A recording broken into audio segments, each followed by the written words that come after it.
L'amour, le love. J'ai auto-orgasmé. Ok, d'accord. Pour ce dernier épisode, je vous parle encore une fois d'amour et de toutes les petites choses que j'ai vues passer sur les réseaux sociaux cette semaine. Déjà, on m'a appris que Vénus est en rétrograde. Alors, je Toi confirme. qui es fan de astro, explique-moi ça veut dire quoi? Moi, je sais pas ça veut dire quoi. Ah non, mais alors par Je l'ai contre, lu, je mais suis c'est fan quoi? vraiment en Ok. surface. Ok. Mais je sais que Vénus, ça a trait à l'amour, à tout aussi ce qui est esthétique. Ouais. Donc, moi, on m'a dit, les ex vont revenir, et on m'a dit aussi, il faut pas faire de changement physique en ce moment, parce que Ok. Vénus est en rétrograde et c'est risque de mauvais goût. Voilà ce que j'ai retenu. D'accord.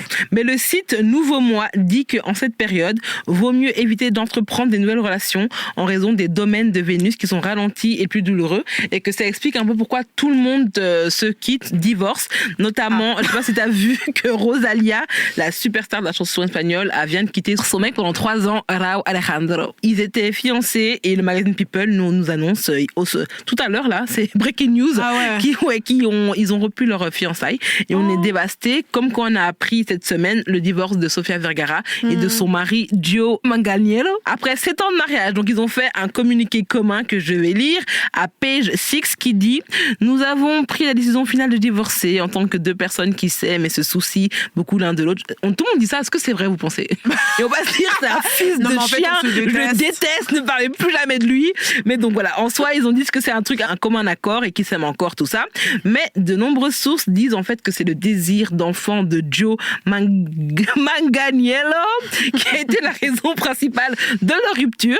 Et pour rappel, Sofia Vergara, qui a 51 ans, a déjà eu un enfant à 19 ans de son premier mariage. Ok. Et dès le début de sa relation avec Gio, elle a dit: écoute, moi je vais pas avoir d'enfant. Bon, bah voilà, si elle a c'est dit, ça. alors Mais c'est moi, quoi ça son me fait problème? penser à Ultimatum.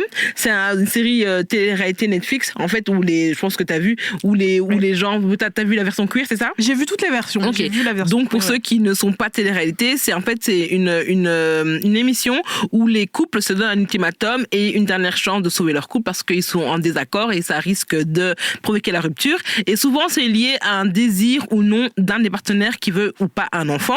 Et j'ai l'impression que les Mariage, gens... non, plutôt enfant au mariage. En mariage. Et j'ai l'impression que les gens pensent que par amour on va changer la vie et avoir un enfant, tu vois. Même souvent je pense que les femmes qui veulent pas d'enfant, souvent on leur dit mais quand tu tombes amoureuse, tu changeras la vie. Ouais. Et je pense qu'il faut arrêter. Bullshit. Ouais, bullshit. Il faut vraiment arrêter de penser que on change profondément par amour. Et aussi, on fait pas un enfant pour faire plaisir à son partenaire. Donc, arrêtez de faire chier avec ça.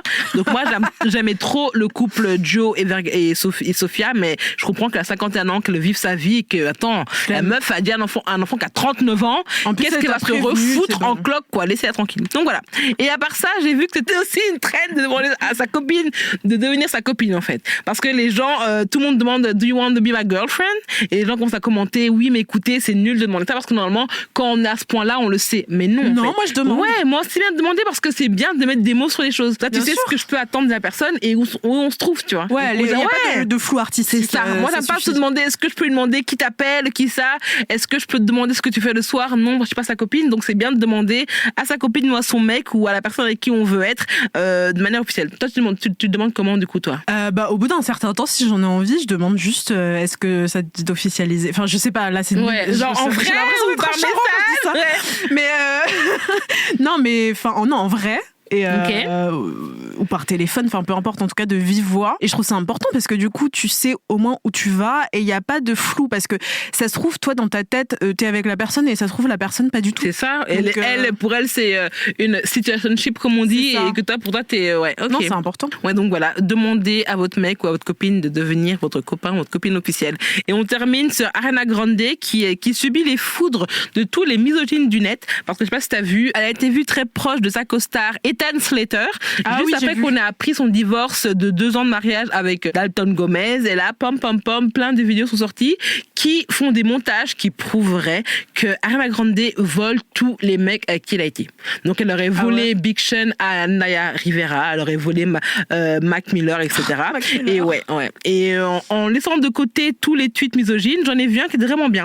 C'est une fille qui a tweeté qu'elle est en train de lire un livre qui explique qu'enchaîner les relations et les jobs est une forme de self-sabotage, donc de sabotage auto-sabotage, voilà, c'est ça qu'on dit en français, et qui s'appelle l'uprooting, le déracinement. Et en fait, donc du coup, en fait, on serait tout le temps sur un nouveau départ.